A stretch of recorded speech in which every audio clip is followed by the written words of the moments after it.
Hello right bags, it's Jade once more with another Valheim Hearth and Home update guide. Today we're going to be taking a look at tar, pretty much how you can make your dark wood. At first I thought we'd be getting it from a tree straight up, maybe cutting down oak trees or the swamp trees, but in actual fact you need to find tar. It's in the plains biome and you need it a lot if you want to be building out of the new dark wood pieces. So I'm going to show you how the best way that I've found so far. Leave a like, make sure you're subscribed if you find it useful, and go and check out the rest of my Valheim guides content for Hearth and Home. Let's go. Okay, so first things first, you'll find tar pits all scattered around the plains biome. You can't really miss them, they're pretty big, and they've got these horrendous mobs hanging around called growths. They fire spitting balls of tar. They'll slow you down and then they also poison you, so they can be quite formidable. There's usually at least 3 or 4 that spawn at once. Trying to dodge them and move around and hit them can be a challenge. Just like blobs in the swamp, you want to be using a mace to go ahead and do damage to them.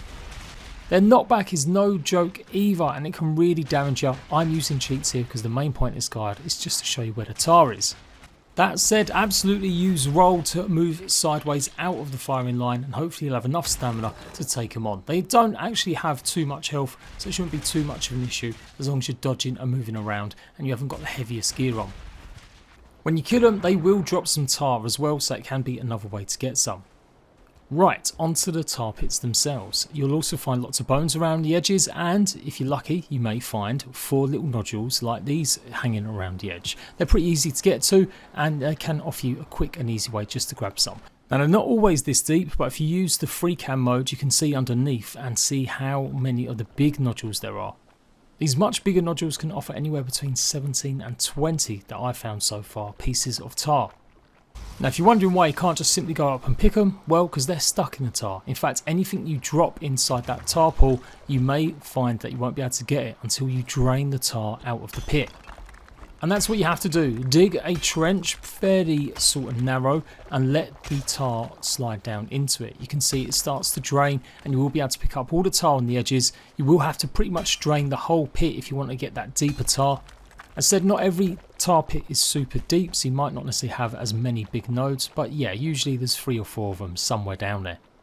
So using your pick, like I said, dig that trench. Even better if you happen to be near a hill or a sharp incline, you can make this so much quicker and easier. It does flow downhill. Don't worry about flooding too much of the rest of the world. As soon as it comes into contact with regular dirt that isn't surrounded by that tar kind of look, it will kind of just sink and seep into the ground, and it won't necessarily go and flood everywhere.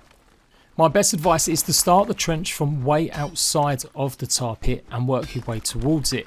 Otherwise you will find that it will start leaking if you start digging a hole directly next to the edge, but it won't drain as quickly or as much. You can see it's already going down. If you get to the point where there's no more tar seeping through, then go ahead and just carry on digging, and eventually it will completely all drain. There is a few little cheats you can also do if you want to do it on the quick using just a hoe, which I'm going to show you guys as well, but it's maybe not always as reliable. Once it's drained fully, you can go ahead and just pick up all the tar you want and look at how much you get from this big one. If you haven't seen already, there's a brand new device called the Obliterator. For some reason I thought this might work. I kind of hoped it would be the way that you'd have to get the tar, setting this down and kind of obliterating stuff. It's basically just a kind of item deleter, and it will give you some coal. If you haven't already seen it, I will do a video on this as well. But yeah, it didn't actually do the job. I thought it might disturb the ground so I could free the tar. Just to show you though on another pit exactly how it works, you see this one's maybe not as deep, and I've already managed to pick out a few ones, and with the trench you can see it's filling up nicely. So you don't always have to be on an incline or on a hill. Although it has to be said, on flatter plains, yes, you may need to dig 3 trenches to get the liquid to go, but again also make sure that you've got enough of a well that it's going downhill into the ground outside the kind of dark area just around the tar pit. And here's the semi-trick with a hoe. You will be able to get some of the ones on the outside edges just by simply lowering the ground a little bit with the hoe or flattening it, and it will sometimes pop up. I tried doing this a bunch of times by raising the ground directly underneath it, but you do have issues. Even though it looks like it's resting on top, sometimes you won't necessarily be able to pick up all the bits until every last bit of the tar's been drained. But yeah, sometimes you can get lucky with some pieces around the edge. Items do go with the tar though, albeit a bit slowly, so the tar should drain and all you'll be left with is any other items that you accidentally left inside there.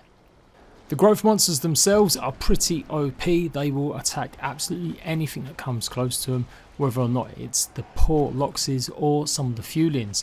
Creatures can get stuck in there as well, and obviously it does make you slow if you get stuck in the pool itself, so it can be a great way to lure a bunch of Fulin if there's a village nearby.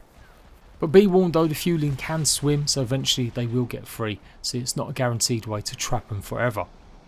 But you can see it still does poison damage to them as well. It's definitely a good way to clear out a bunch of enemies.